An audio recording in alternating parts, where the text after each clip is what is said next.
Alright, go.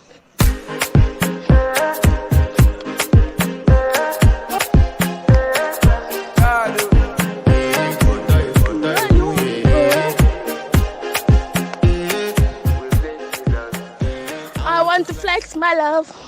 I want to flex. What? I want to carry my love away to the place to love me. Hey!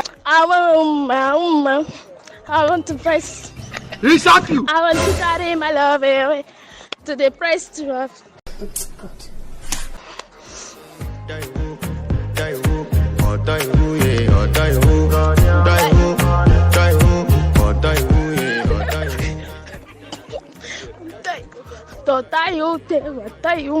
Ayé mi tèmi bá mi